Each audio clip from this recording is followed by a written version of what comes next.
And so I've seen people make double the amount that they did the year prior simply by putting in place a strategic tax plan that allows them to have more write-offs or what have you, where they've doubled their income and didn't add a single door to their portfolio. Welcome to Multifamily Insights. I'm your host, John Casman, and I want to thank you for joining us for another great episode. Listen, if you're enjoying this show, getting good value, make sure you help other people get the same value by leaving a rating and review. All right. Let us know what you love about the show, but also give us any feedback that allows us to learn what's working, but also make some adjustments to work harder for your investing goals. And if you haven't done so already, make sure you hit that subscribe button so you don't miss an episode. We've got a great show today. We're going to be talking to Erik Oliver.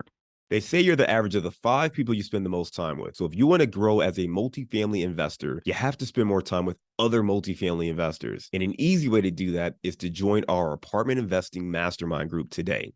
Just go to casmancapital.com and click on the mastermind button. Now, as a part of this group, you'll get access to expert trainings, group coaching calls, industry news and updates, as well as all of our webinars and workshops, including our 3-hour workshop on raising capital. Again, if you want to be around other multifamily investors that can help you scale your portfolio today and grow your network, make sure you're a part of the Apartment Investing Mastermind. Just go to casmancapital.com and click on the Mastermind button today. Erik Oliver holds a Bachelor of Applied Science in Accounting from Westminster College. Prior to joining Cost Segregation Authority, Erik was an operations manager for a multi-million-dollar landscaping and design firm in Long Island. Since heading west and joining Cost Segregation Authority, Erik has been speaking at local, regional, and national events. He brings himself a passion for identifying cost savings and educating commercial real estate owners on the benefits of cost segregation. Let's welcome to the show, Erik Oliver. Hey, John, how's it going? Hey, Erik, I'm doing great. How about yourself today? Doing great. Thanks for having me. Yes. So listen, I went over your body very high level. Why don't you take 2 minutes and fill in some of those gaps? Yeah. So, I've been doing cost segregation for about 7 years now. My degree's in accounting. I finished my degree at the university, or went to the University of Utah, finished my degree at Westminster. Math always came somewhat easy for me, fortunately. Can't write a paper to save my life. So I, in college, said, hey, how am I going to get out of here as quick as possible? And it was either finance or accounting was the easiest path for me. So ended up with an accounting degree, never actually used it for the first 15 or so years of my career. And then was living in New York at the time, looking to head back west, and came across this job. And I thought, hey, what a great opportunity to kind of use my degree. Was always interested in real estate. And so that's kind of what got me to where I am now. So There you go. I love it. Well, let's jump right into cost segregation, right? So for someone hearing that term for the first time, let's just level set. What exactly is cost segregation? sure, John. So cost segregation really is just accelerated depreciation on your real estate assets. So one of the benefits of owning real estate is the IRS allows us to depreciate those assets over a given time. And so for residential units, multifamily, it's 27 and a half years. For commercial units, it's 39 years. And so just to make the math easy, if I were to buy a $270,000 single family home as an investment property, I essentially would get a $10,000 write-off every year. Take that 275, divide it by 27 and a half. That gives me a $10,000 deduction every year. And so that deduction acts just like any other expense. It comes off my taxable income. But with cost segregation, the benefit is I may not own that property for 27 and a half years. So I want my deduction sooner. And so the way we do that is through an engineering-based study where we come in and identify the different components of the building. So in that example, John, if you buy a single family home, you're not just buying the land and the walls, you're also buying the appliances, you're buying the curbs, gutters, asphalt, driveway, cabinets, countertops, all those things I've mentioned, the IRS says should be depreciated over a faster useful life. They don't last 27 and a half years, the countertops, the appliances. And so the problem is that when we buy that asset for $275,000, we, meaning myself and my CPA or my tax preparer, we don't know the value of those different components because we just bought everything as one lump asset. And so a cost seg study comes in and does just that. It segregates the cost into different buckets, which allows us to depreciate the assets at a faster rate. All right. Appreciate you breaking that down for us, right? So there's Yeah, obviously some benefits in being able to depreciate it at a faster rate. But again, I want to make sure we're really clear here. So let's take that same property, right? You bought it for $275,000.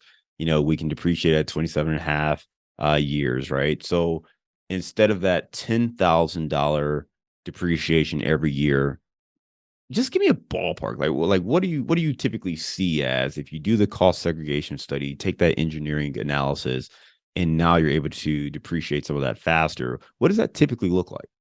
sure. So that's a great question. So kind of just to back up a step, when we take that 27 and a half year asset, we typically break it up into four main categories. We have our 5 year assets. Those are your interior carpet, countertops, cabinets, window covering, etc. Then we have a little bit of 7 year assets. That's kind of that same area. Then we have a 15-year asset category. That's our exterior land improvements. So curbs, gutters, asphalt, retaining walls, etc. And then the rest of it stays in that long-term 27 and a half year bucket. So when we do a cost segregation study, in that example of the $275,000 single family home, we typically will segregate around 30% of that into shorter asset lives. So 30% of 275, what is that? 78,000 roughly. So we're going to get about 78,000 of that 275, and we're going to move that into shorter asset lives, either in the 5, 7, or 15-year category.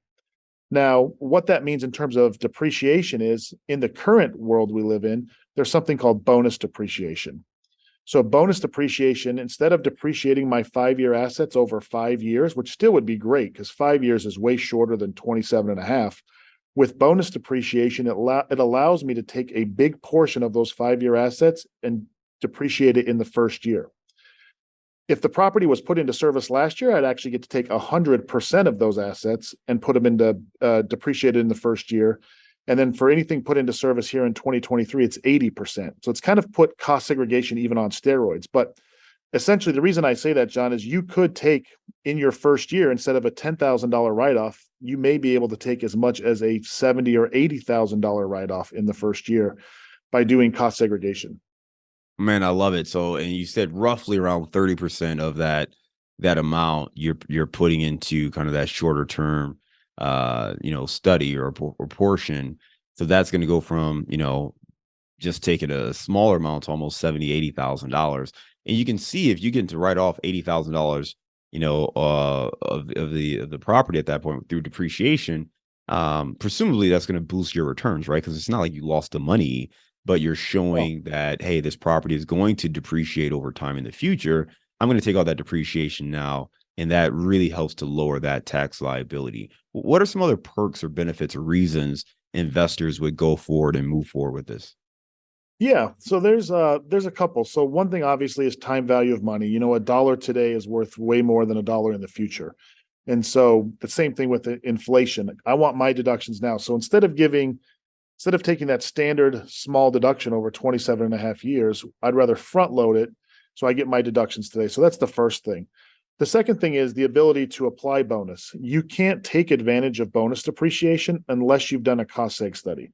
The reason for that is in order to take advantage of bonus depreciation, you only get bonus on assets that have a useful life of 20 years or less. So remember, real estate is 27 and a half or 39 years. So if you don't do cost seg, now you've got a 27 and a half or a 39-year asset. But when you do cost seg and you break that asset up into 5, 7, and 15-year buckets, those 5, 7, and 15-year assets are now eligible for bonus. So that's the second big thing. And then the third thing is, especially on multifamily, there's something called partial asset dispositions. So when you do a cost segregation study, we break out the cost or the value of each different component of your building. So when you go to replace a component of your building, which let's say, for example, your roof, we see this quite often. When you go to replace your roof, so let's say I buy a building and then 2 years later, I put a new roof on it. When I go to replace that roof, because I've done a cost seg study and I have everything line itemed on my depreciation schedule, I can pull the old roof off my depreciation schedule, the value of the old roof, dispose of it, write it off as a partial asset disposition, never pay any recapture tax on it, and then start depreciating the new roof at the in-service date of the new roof. What we see happen all too often is it says your depreciation schedule will say building $1 million, and then underneath that it'll say roof 100,000. Well, stuck in that building purchase is an old roof, right? Because there was a roof on your building when you bought it. So now you're depreciating two roofs at the same time, which means you're paying, without getting too far in the weeds, you're artificially inflating the amount of tax you pay when you sell that asset. What should happen is you should pull that off or retire that roof or that piece of equipment, write it off as a partial asset disposition, pay no recapture tax on it, and it's just a big expense. So that's the other benefit, is having everything line itemed as you replace different components of your building, whether it's flooring, windows, countertops, cabinets. You can pull the old stuff off, dispose of it, get a big write-off in that year by disposing of it, and then start depreciating the new assets. Eric, I love that. That's great insight right there on just the ways you could tap into this and really lower your tax liability. I presume at this point, many people who have CPAs, commercial real estate CPAs, are familiar with cost segregation, are familiar with bonus depreciation. On that partial asset disposition, how familiar do you think the investors and CPAs and accountants are with some of those terms? They're familiar with the terms because they do it all the time when you're talking about a bulldozer for a construction company. You've got a bulldozer on the books, you sell the bulldozer, you then take it off the books and dispose of it or retire that equipment. But they don't always see how that works with real estate because, unfortunately, oftentimes it's just building on the depreciation schedule. So unless you're getting rid of that whole building, they don't see the value of being able to pull the bits and pieces off. And so by having a cost segregation study done, it allows them to do that. And that's something that, we train CPAs, EAs, tax preparers all the time on understanding how to do just that. Because I look at CPAs and tax preparers, they're kind of your general practitioners. They know a little bit about thousands and thousands of tax code, pages of tax code, but they can't really dive deep into depreciation. And so they usually will partner with a group like ours to walk through how to take these partial asset dispositions. But though that partial asset disposition that we talked about, that's one of the things I see done incorrectly more often than not, because we get to see the depreciation schedules all the time for our clients, and it's not uncommon for it to say building, and then underneath that it'll say, a new roof 2 years later, and then it'll say new flooring 3 years later. And I'm like, well, what happened with the old flooring and the old roof? Well, it's stuck in that building, and we can't pull it out because we haven't segregated those items. So, you know, good real estate CPAs are pretty savvy when it comes to that. And there are ways to actually do it, to be honest with you, John, without doing a cost seg study. There's some tables and stuff that the IRS has put out. It just makes it a lot easier when you've got a cost study.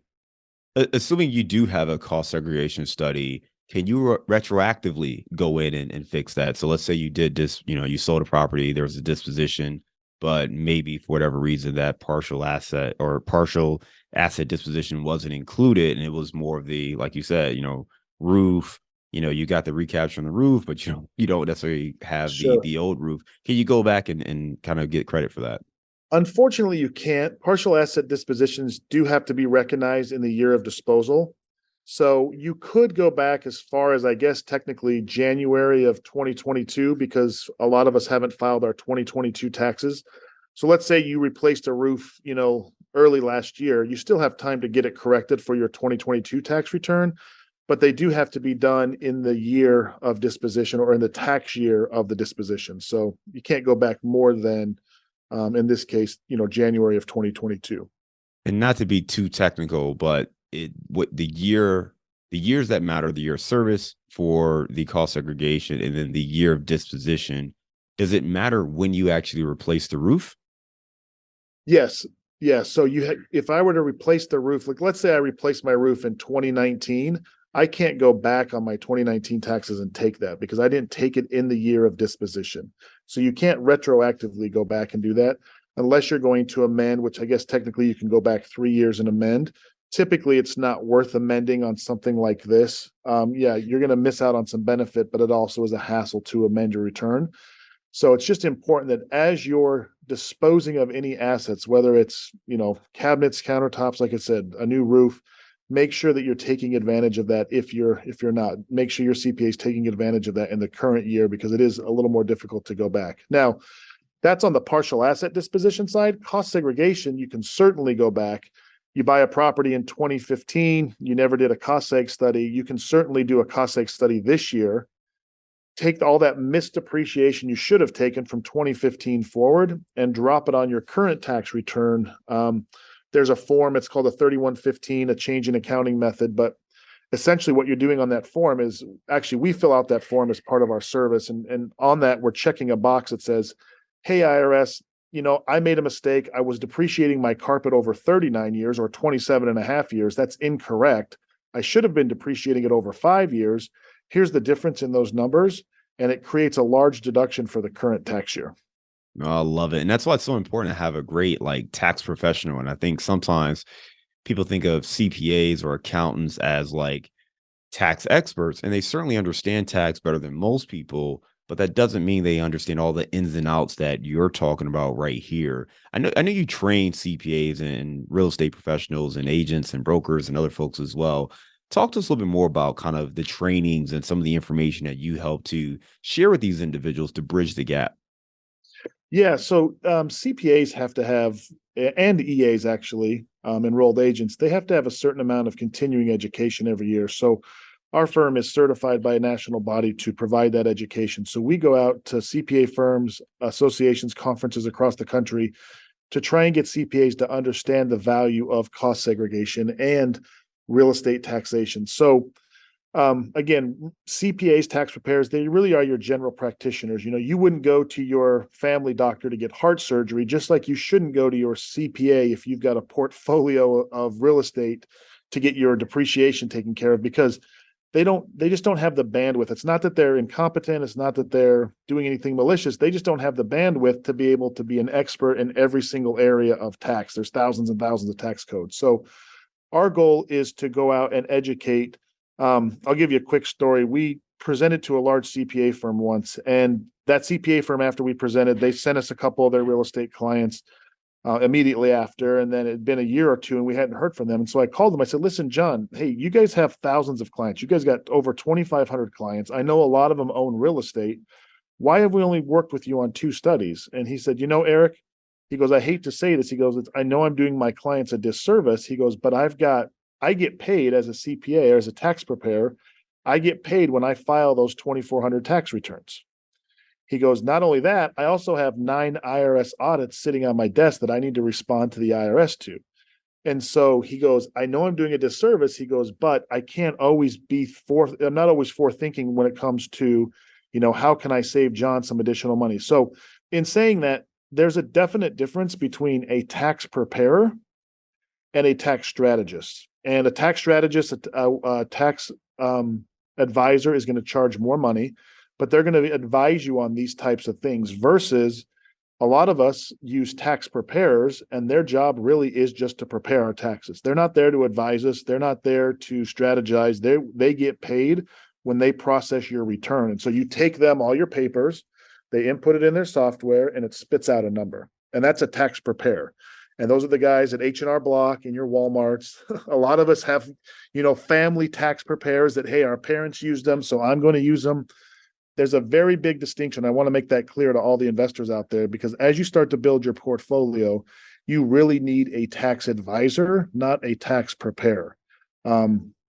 Because the amount of knowledge that a tax advisor, they're going to sit with you couple times throughout the year, figure out what it is you're buying, what it is you're selling, what your income looks like, what your deductions look like. That's very different than going to somebody in March saying, here's my paperwork. They file the taxes and they say, here's what you owe. And so you've got to be proactive. I'll use one more quick analogy that a gentleman shared with me once. He's like, we all play offense. We're all looking to add doors to our portfolio. He goes, but defense is just as important. It's not what you make, it's what you save. And so being able to play defense, and part of that is a solid tax strategy on how am I going to keep this money that I'm making. Because sometimes you can increase your net income simply. You don't even have to go buy more doors. All you got to do is reduce your tax liability.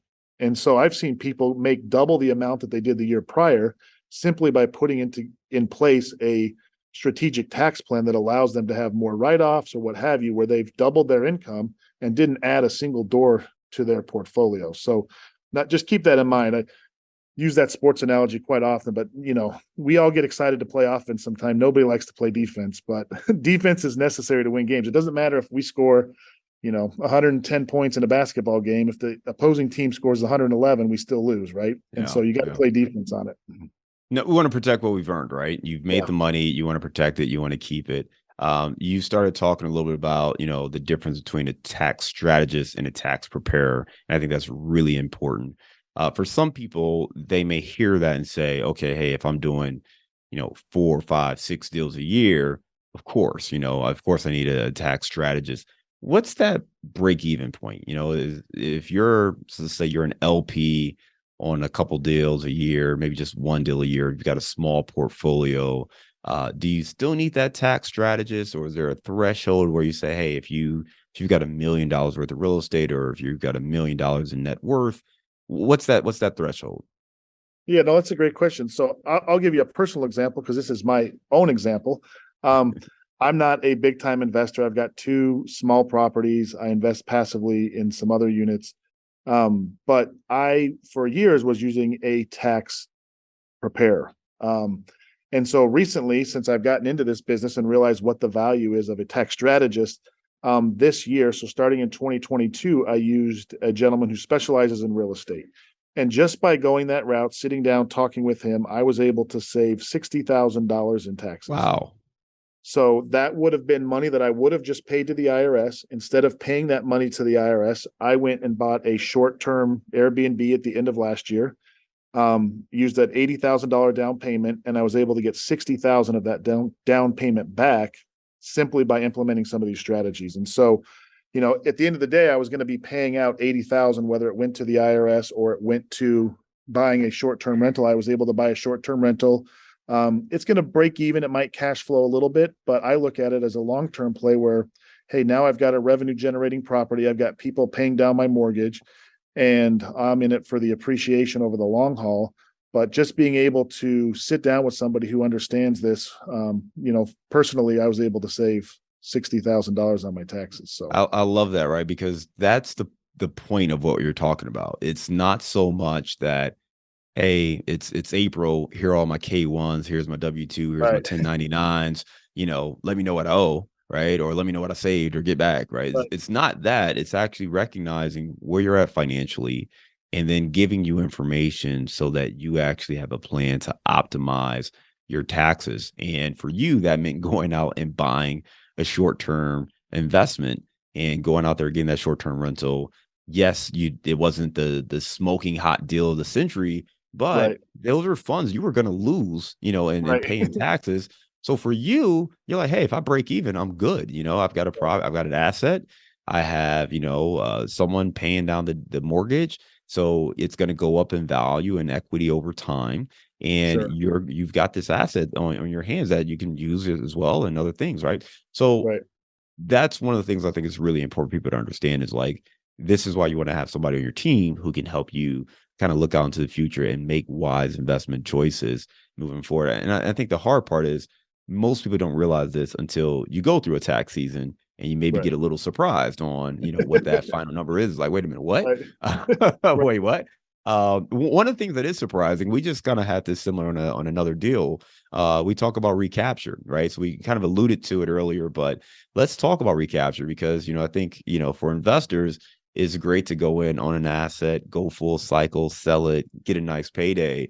But then when we go to do our taxes and that recapture number is a little higher than maybe what we anticipated, that can obviously throw some investors for a little bit of a loop. So talk to us about recapture and define exactly what that is and how it works. And then obviously how we might be able to mitigate around that. Yeah, so that's a good question, John. So recapture, that's a question we get asked most often by investors and CPAs is, listen, Erik, isn't this just a timing issue? If I take all these deductions up front by doing cost segregation and front loading my depreciation, doesn't that just mean I'm going to have a bigger tax bill on the back end because I'm going to have more capital gains, more recapture, and have to pay that on the back end? And the answer is no. And the reason for that is there's a rate arbitrage between taking your deduction today against your ordinary income tax rate. So let's say I'm in a 35% tax bracket. I'm going to take my deduction today against income that's being taxed at 35%. When I sell that asset in 5 years, I'm going to pay some of that back at a lower capital gains or recapture rate of either 20 or 25% and save the spread. So you're going from 35 to 25, saving the 10% spread, but then you're also not paying it all back. And I'll kind of back into this example, John, because I think it's easier. But let's say you buy a property for $1 million and 5 years later you sell it for 2 million. So when you go to settle up with the IRS after you sell that asset, you're telling them that everything doubled in value. I bought all this stuff for $1 million. I'm selling all this stuff 5 years later for 2 million. And they're going to tax you on that. What should happen is when you hold that asset for 5 years and do a cost seg study, and we identify the 5-year assets out of that cost seg study, what's the book value of those assets in 5 years? It's zero. They're fully depreciated, right? So you shouldn't sell your carpet for double what you paid for it. But when you don't do a cost seg study, that's what you're doing. You're saying, hey, I've got this carpet. I bought it for $1 million. I'm now selling it for 2 million. And so it's doubled in value. Your land has gone up in value. Your walls have gone up in value, but your dirty, nasty carpet that's 5 years old is not worth double what you bought it for. So why the hell are we selling it for double what we bought it for? But that's what we're doing unintentionally. And the IRS is charging us capital gains tax on that. What should happen is when you do a cost seg study, again, your 5-year carpet's a 5-year asset. You've owned the building for 5 years, so it has a book value of zero. So you're selling that asset for zero. You're selling the walls and the land for the 2 million, but your carpet, you're selling it for nothing. And you don't have to pay recapture tax on that because it's fully depreciated. So again, those are the benefits of doing a cost segregation study. Is it actually is reducing your recapture. You get to take the deduction in the current year at a high rate, pay it back at a lower rate on a lesser amount, and save the spread. And so we'll even have, we teach this to commercial brokers, but we'll have commercial brokers call us and say, Erik, my client just called me. They want me to sell their building that they've had for 10 years. It's doubled in value. They've never done a cost seg study. Can you hurry and come do a cost seg study before we get this thing under contract? And the reason for that is they're just playing that arbitrage game where they're taking the deduction at a higher rate, paying back a portion of it at a lower rate at a future date, and saving the spread. And then on a second note, by segregating everything, it allows them to allocate the sales price to the right bucket, meaning I'm not going to say my carpet doubled in value. I'm going to say my land doubled in value, my walls doubled in value, but my carpet's worth zero if I've owned it for 5 years. And so those are the two benefits and the two ways that cost segregation can help reduce the amount of recapture tax you pay upon sale. I love that, and very helpful for people to understand and just start to wrap their head around it. And if this is a little heady, I would advise you to take this episode, share it with your CPA, share it with any tax strategist, and use this as a springboard to start identifying the kind of people on your team that you want, including Erik. Erik, your website is costsegaauthority.com. Feel free to reach out to Erik and learn more there. Erik, one last question before we go to a round of insights. There's some energy credits that are available. I know particularly we talked a little bit about the 45L energy credit. Can you explain exactly what that is? Yeah, so the government, the IRS, the Congress, they will utilize the tax code to incentivize folks to get done what it is they're trying to accomplish. So one of the areas that the government is trying to add emphasis to is obviously green energy. And so there are some tax credits available to developers or investors out there who are building new residential units. Typically, it has to be new construction, residential units, meaning I believe the definition for a residential unit for the IRS is you've got to have 4 things. You got to have a place to eat, sleep, prepare food, and use the restroom. If you meet those things, those 4 criteria, which obviously all your single family homes, multifamily, most student housing, most senior centers, if you're building residential units and you're building them energy efficient, now to determine whether or not they're energy efficient, you do have to have a third party come in. They run it through some tests. They're looking at the insulation in the walls. They're looking at the ratings of the windows, the ratings of the HVAC equipment. Once we've gathered that information, determined that your units are energy efficient, you may be eligible for a $2,000 credit per unit on those units. That was for the 2022 tax year. Starting in 2023, any units that go into service in 2023, the credit has gone up to $2,500. And it could go as high as $5,000, depending on how energy efficient your units are. So if you are building new residential units, if you're, like I said, a developer or an investor where you've got new construction going on, These 45L credits are probably the most underutilized credits that I'm aware of in the real estate area. Reason for that is the government, unfortunately, would allow these credits to expire at the end of every year. And then sometimes it could be a year later that they would reinstate it and backdate it. The good news is the 45L has been extended through the year 2032, I believe, through I think it was the Inflation Reduction Act that happened. So it's going to be around for a while, but it's a great opportunity to, again, talk to your CPA. You can go back as far as 3 years. If you built something in the last 3 years and didn't take advantage of it, you can actually go back and take these credits. Does require an amended return, but I can't tell you, John, how many times we've shared that with big time home builders across the country who build 300-400 units a year. They're like, wait, what is this? And all of a sudden they realize they've got, a couple $1 million worth of credits sitting out there that if they don't use them, they're going to lose them. And so very underutilized, but definitely if you're building new units, talk to your CPA about the 45L tax credit. Yeah, I mean, that's not a small amount, right? I mean, on the lower end, you're talking about $2,000 a unit. So a 100-unit building, that's $200,000 in credits you can receive. So yeah, definitely nothing to sneeze at. And are you able to use these credits with other credits, other programs like PACE financing and some of the other things that are out there? Yep, absolutely. Yeah, that's amazing. So I think that's something that, again, if you're a developer or looking to develop, you should certainly look into this. Is there a minimum requirement, a certain minimum number of units, or no? There's not in order to take the credit. I will say most companies that certify these, like for example, our company, we do have to go out and look at the property. And so it doesn't make sense, like if you're building one home a year, for us to send somebody out and look at the one home. The fees for these types of studies usually range anywhere from $275 a unit up to $300 a unit. So if you do build one or two homes a year, it's probably best to find somebody local that will do it.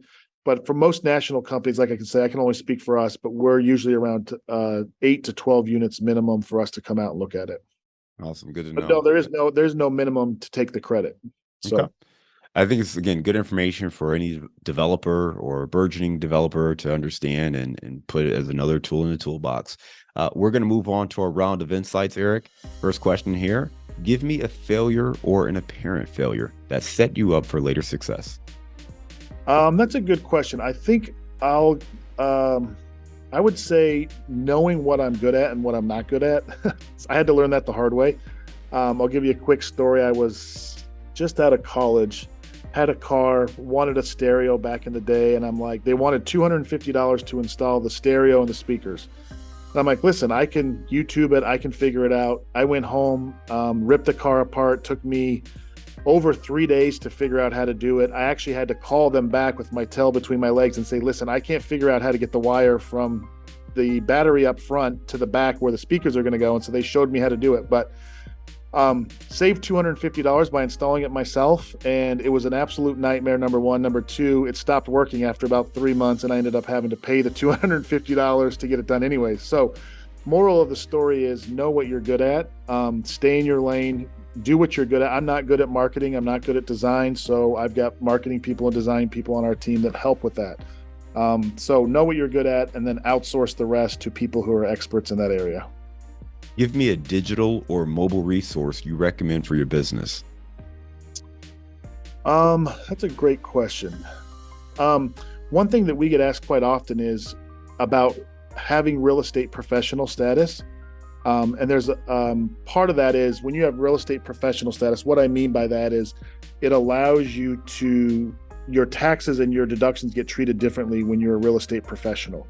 Now, one of the requirements to be considered a real estate professional on your tax return is you have to spend 750 hours a year doing real estate activities. And so one of the best tools I found to track that is something called Reps Tracker, which is Real Estate Professional Tracker.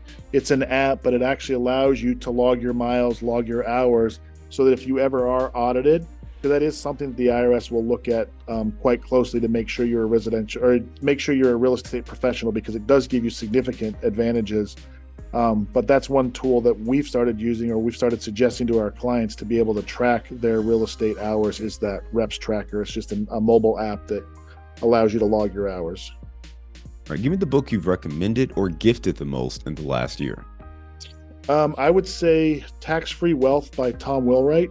Tom Wheelwright I always say his name wrong. Will Wright is a CPA that's worked with Kiyosaki on some of his tax returns. He's written a book on, it's called Tax-Free Wealth. That's his older book. I know there's a newer book that just came out. I don't remember the name off the top of my head, but that book really is kind of the blueprint of how to not only create wealth, but then protect that wealth by putting a strategy in place. And so it's a short read. It's a very easy read, but it's full of valuable information. So again, that's Tax-Free Wealth by Tom Wheelwright. Give me a daily habit that helps you stay focused on your goals.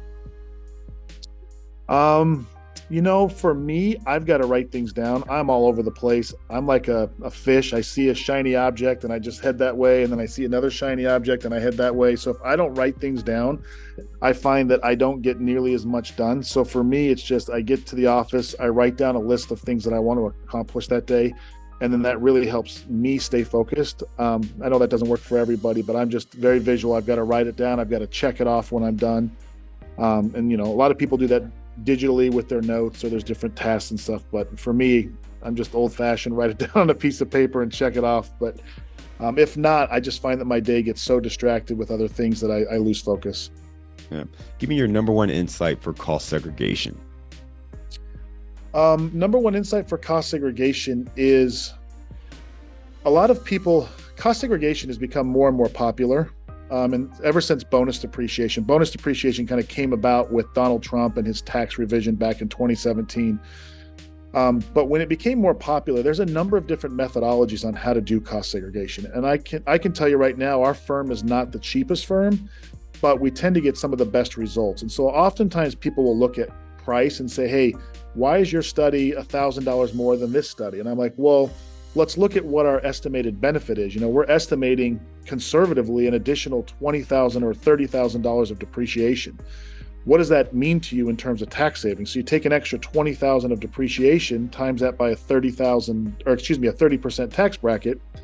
That's a $6,000 difference in tax savings. So yeah, we are $1,000 more, but if I'm going to save you $6,000 more on the back end, then it's definitely well worth it. So don't just look at the cost of the study, but look at what the results of the study are going to, what the estimated benefit's going to be.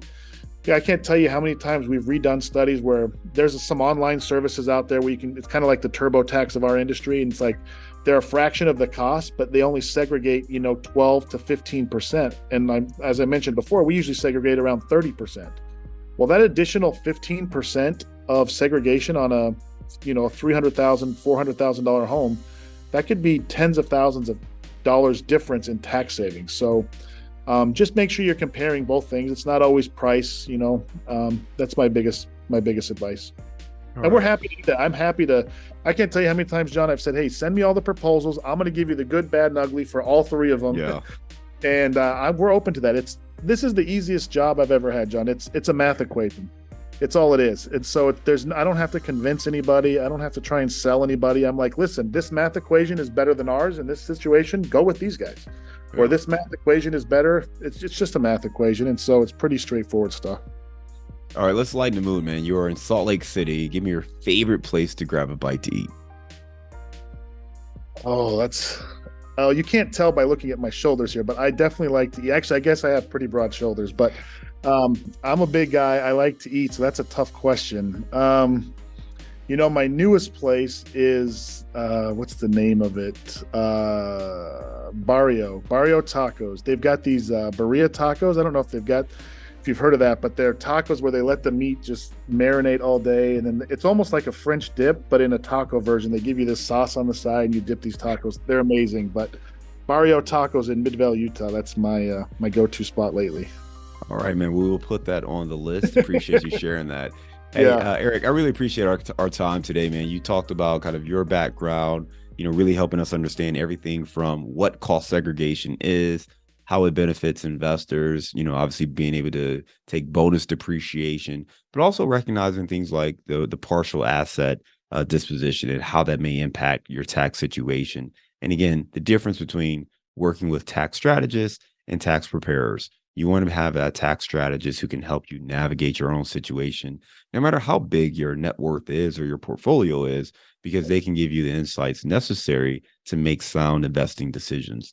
I know that you and your firm work with other investors and kind of help other professionals with their continued education. If they want to learn more, they can go to costsegarauthority.com and learn more about working with you and your team. Again, I just want to thank you, Erik, for being a great guest. We hope you have a great day, and we look forward to staying in touch with you. All right. Thanks, John. Appreciate it.